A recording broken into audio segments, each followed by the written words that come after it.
So guys, if you've been following the channel, you know I'm a huge Foo Fighters fan. They're my favorite band of all time. And yeah, I was looking forward to this movie. And then I sat down and hit play. And well,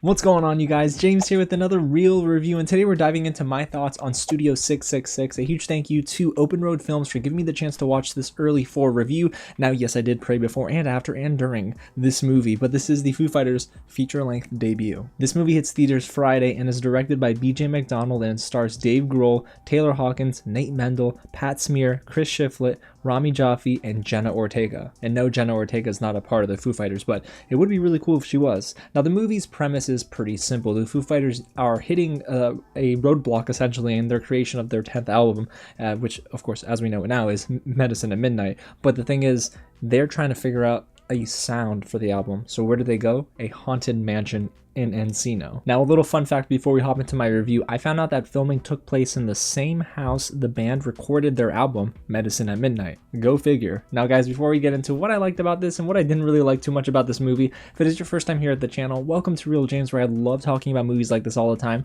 So if you do too, go ahead and hit the big red button below, subscribe to the channel, tap on that bell, and hit the thumbs up button if you, again, are a fan of the Foo Fighters. And let me know in the comments what you thought of the movie, but also, what's your favorite Foo Fighters song? I know mine. Actually, no, I know my favorite album. It's In Your Honor. Alrighty, y'all, so let's get right into my review, and let's start with the positives and be optimistic. I actually was really enjoying this for the first, 10, 20, even 30 minutes. Jenna Ortega opens the movie up where she's crawling away from whomever was possessed in that house, and let me tell you, this film does not shy away from gore and blood. It is gratuitous with its violence here, so if you have a weak stomach, this might not be a pleasant experience for you. Let's just say heads explode, people's bodies are being dismembered. It's pretty intense. But honestly, the makeup here was really well done, and it does add to that sort of cheap slapstick horror vibe that I think the movie was going for. Now, when it comes to the visual effects, it doesn't really excel in that department, but let's be honest, the budget for this movie probably wasn't very high, and they didn't spend it on the VFX. They really did take some time and get some work in with the blood and, of course, all the prosthetics, so that part of the film actually looked pretty darn solid. And I especially like the theme song, which was composed by John Carpenter, and the score throughout actually did aid the movie when it needed it most. There are some lulls here, guys, and we'll talk about that in the negatives, but I thought the score and the theme song here, it was actually pretty good. And in true Foo Fighters fashion, there's a lot of F-bombs, a lot of vulgar humor, and they do push the boundaries just a little bit. Now, what I will say here for this section, if you're not a Foo Fighters fan, you might not really resonate too much with this film, because I do think the movie banks on the fact that Foo Fighters fans are really going to enjoy seeing the band together, and I did. I loved seeing them interact, pick on one another. It was all in good fun, but there are some moments where I can definitely understand if you're not a fan of this band, where you might be a little lost, or you just might think, why is this funny? And speaking of humor, I did actually find myself laughing at some genuinely funny jokes in the beginning of the movie. Dave Grohl is no stranger to really infusing some really clever humor into his work. I mean, look at Learn to Fly. That music video is incredible, and pretty much every Foo Fighters music video has a sense of humor outside of some exceptions, but I will tell you that there are some moments here that really did make me laugh out loud. And if you're looking for jump scares, so this movie doesn't really have it, but there were some moments that were a little creepy.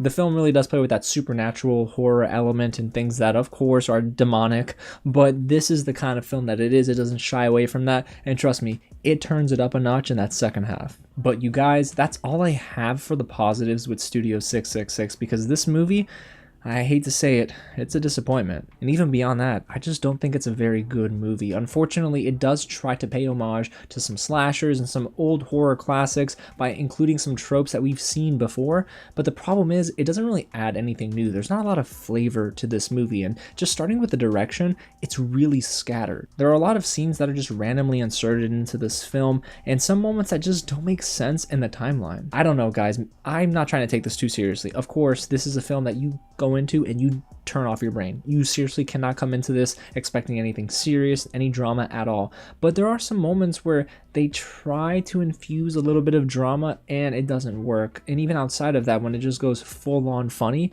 a lot of the humor here also didn't hit for me. And it comes down to two things. One, I just don't think the writing and the story is very strong here, unfortunately. And two, the acting is a little rough. And honestly, it's what I expected. I didn't think we were going to get anything out of this like we saw in Get Out or last year's The Night House. But I will tell you that there were some moments where maybe it just didn't work. So the story, even though it's not as strong, it could have been a little bit stronger, maybe if the cast was a little bit different. But again, that would have taken away from the draw of the film, which is this is the Foo Fighters' first feature-length film. So there are a lot of elements here that are working for the film and a lot that are working against it. For every cool cameo like the one we see with Lionel Richie, there are 5 more scenes that just really don't do much for me. Actually, when we get to the second act and all the way up until the end of the film from that point on, the film is really dragging its feet. Not only do you feel the length, which is one of the biggest sins that this movie commits by being almost an hour and 50 minutes long,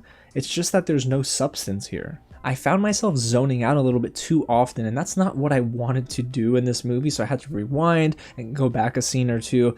But this movie just doesn't really lend itself to a long runtime like this. If anything, it would have been much better if it were maybe like 80 minutes long. But instead, they add in some unnecessary scenes, to be honest with you. There's one scene in particular with Rami, Jaffee, and Whitney Cummings that I guess it was supposed to make the audience laugh, and of course it was supposed to shock the audience, but it did neither of those things for me. And when it comes to the music, there were some tracks here that I actually enjoyed, but for the most part, I don't think it really clicked. And that is very weird because I love the Foo Fighters, like I mentioned earlier. So to see them actually trying to create the songs, they did try to infuse some jokes there about Everlong and All My Life, but again, I just don't know if this is the route they should have went, because we spend too much time in the music creation process.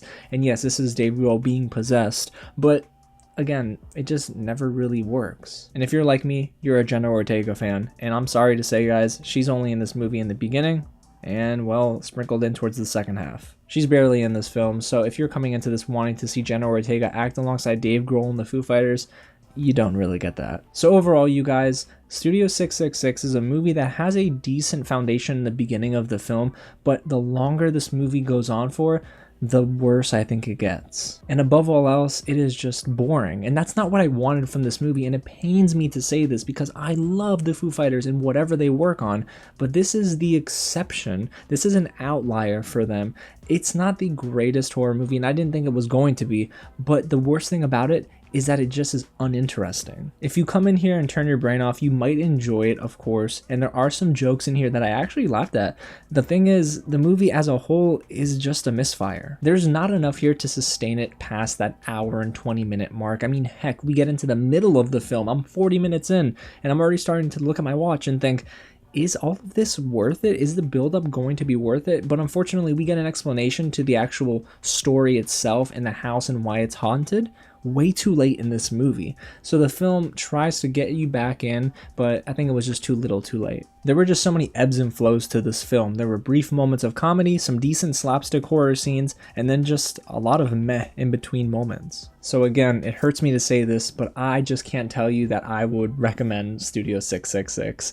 If you are a huge fan of the Foo Fighters like me and you're dying to see this in theaters, then go ahead and do it, and let me know down below in the comments what you think of this movie. Did you agree with me or did you disagree with me? But if you're going about this cautiously optimistic, then I definitely recommend to wait for it to come to streaming, because again, this movie, it has something there, but not a lot of this movie worked at all for me, so it's going to unfortunately be forgettable as the year goes on, and I just really wish I would not have been as disappointed with this movie, because again, I love me some Foo Fighters. So there you have it, you guys. That's my real review. When you see the film, go ahead and let me know your thoughts down below, and hey, if you haven't already, go ahead and hit the big red button, stay subscribed to the channel, or get subscribed to the channel, because y'all, we got the Batman coming up. We got some amazing content as we head into March and beyond. I'm already going to start sweating just thinking about it. Seriously, can you see the perspiration on my forehead? Alrighty, y'all. Again, thanks so much for watching, and I'll catch you at the next screening. And what? It's time to pray? Okay, we're gonna pray again then.